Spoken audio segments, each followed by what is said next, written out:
You ever let someone into your life, only for them to treat your kindness like a doormat? Yeah, this one still makes me laugh 14 years later. Because this isn't just a story about betrayal. It's about poetic, stinky justice. He made my life hell for months, and when I finally left, I made sure he'd never forget what he did. Literally. If you've ever had a roommate from hell, the kind who eats your food, ruins your peace, or acts like the house belongs to them, hit that like button right now. Because this one's for every good person who got taken advantage of and finally snapped. Back when I was 21, I shared a small apartment near Austin, Texas.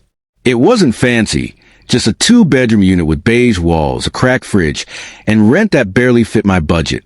I had just gotten out of a rough friendship when a mutual friend called me about this guy, Eli. Eli said his dad had kicked him out after finding out he was gay. He was crying, desperate, with nowhere to go. I've always been the kind of person who helps people, even when it costs me. So I said the words that would come back to haunt me. You can stay with me, just until you figure things out. At first, it seemed fine. Eli was polite, quiet, even grateful. He offered to pay part of the rent and utilities. And I believed him. I added his name to the lease. Within weeks, the apartment looked like a frat house after a hurricane. Dirty plates stacked like towers in sink. Couch covered in crumbs. The smell of takeout, so thick you could taste it. Eli would sit on the couch for days, gaming, laughing into his headset, while I cleaned his mess. He'd roll his eyes when I asked him to help. And when I set a boundary, no hookups in the apartment, he sneered. You don't get to tell me what to do in my house. His house. That's when I knew I was living with a problem, not a person.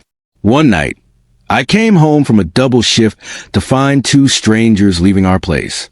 Eli was in the kitchen, shirtless, smirking. Relax, he said. We were just hanging out. I wanted to scream, but I didn't. I bottled it up, hoping he'd grow up. He didn't.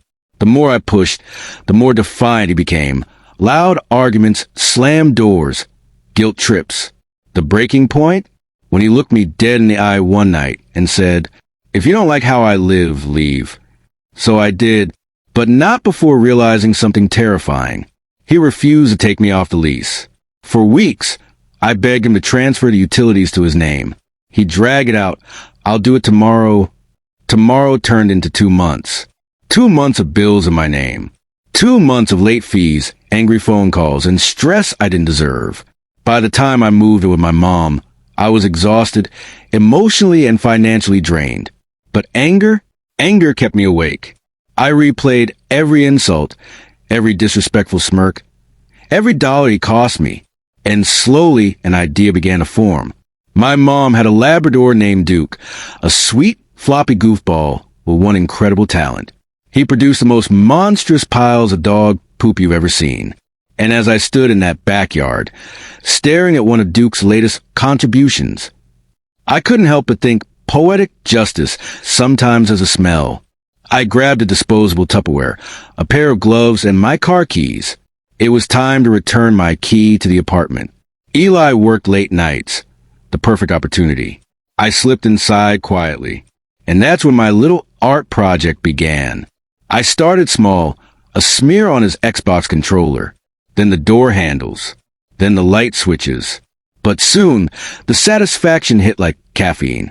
Every wall, every countertop, inside the fridge, toilet seat, kitchen sink, even his bedspread.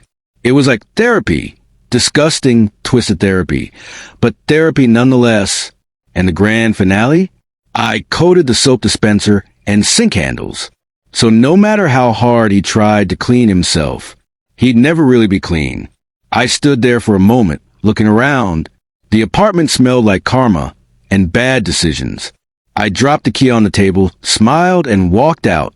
He called me 3 days later. His voice? Panicked. Furious. "You sick freak? What the hell did you do to my place?" I just smiled and said, "I gave you back what you gave me. A whole lot of crap." And then I hung up. He stopped contacting me after that. No apology.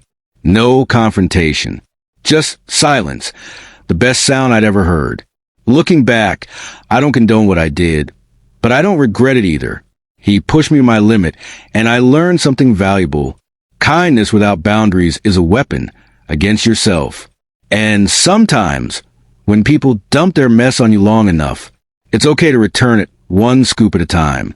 If this story made you laugh, cringe, or secretly root for revenge, hit that like button, drop a comment about your worst roommate ever, and subscribe for more true stories of karma served extra fresh. Because revenge doesn't always need fire. Sometimes it just needs fertilizer.